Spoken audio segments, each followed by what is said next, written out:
सैलाब जी को बड़ी आजमाइश हुई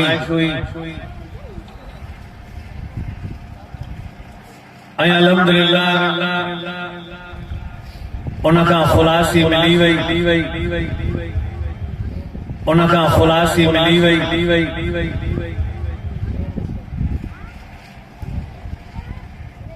अल्लाह रब्बुल आलमीन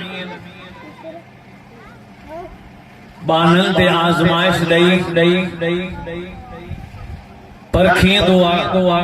तो मुंजा सच्चा पाना केड़ा इन्नल लज़ीना फतनुल लज़ीना आमनु अल्लाह मोमिनीन में आजमाइश में जंग खराई खोटा केड़ा सच्चाई कूड़ा केड़ा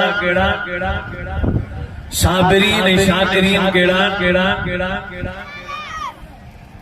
थोड़ो वो गम ऐं दुख रही पो निशान त मोजे दर ते अचन था या अञा नफ्स परस्ती में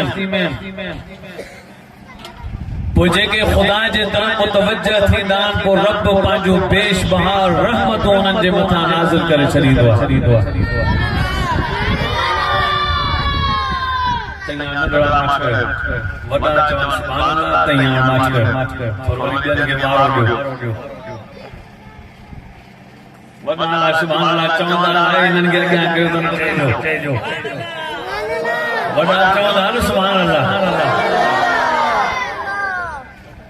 दुनिया में हिन वक्त जेको कुछ असांखे नज़र पियो अचे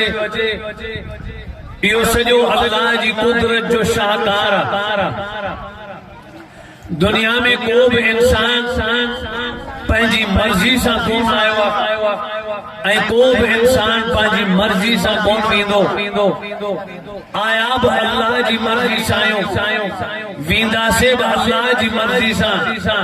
जेकॾहिं असां अल्लाह जी मर्जी सां ज़िंदगी भी उन जी मर्जी सां गुज़ारियूं तो ख़ुदा जो कसम ॿिन्ही जहाननि में कामयाबी नसीब थी वेंदी दुनिया जी हयाती मिसल हवा में रखियल ॾीए जे हवा जो एक झटको लॻो ॾीओ विसामी वियो कहाणी ख़त्म थींदी इंसान जॾहिं हक़ीक़ी अख छिंभींदो अख ऊंटींदो मिट्टीअ जो दड़ो थी वेंदो कॾहिं बि वरी वापसि न मोटंदो इन्ही जे करे दुनिया दारुल फनाए आखिरत दारुल बकाए कई अहिड़ा माण्हू विया जिन खे मौत त मिलियो पर कफन न नसीब थियो मुल्क पाकिस्तान जो सदर ज़ियाउल हक वॾो ज़िया जो नालो हो पर जेॾी महिल उन जो टेम भरिजी आयो उॾामंदड़ जहाज में धमाको थियो उछलजी वियो हॾी बि किथां न मिली क़बर बि न ठही सघी बस हिकिड़ी ख़्याल ई ठाहे छॾियो इन्ही जे करे हर इंसान दुनिया में रही आख़िरत जी तैयारी करे छो जो सॼो जहान अल्लाह जे हुकुम जो पाबंद सिज हले अल्लाह जे चंड हले अल्लाह जे हुकुम ते सितारा हलन अल्लाह जे हुकुम सां इंसान जे जिस्म में रूह अल्लाह जो हुकुम पानी जे तलातुम जे मौजुद जी गहवाई अल्लाह जो हुकुम जबलन जी सख्ती अल्लाह जो हुकुम कायनात जो निजाम ॾींहं रात जो निजाम अल्लाह जी कुदरत जो निजाम कंहिं जो असां अल्लाह खे सुञातो आहे हिकु क़ुरान पाक जे लफ़्ज़नि सां ॿियो नबी पाक जे इरशादात सां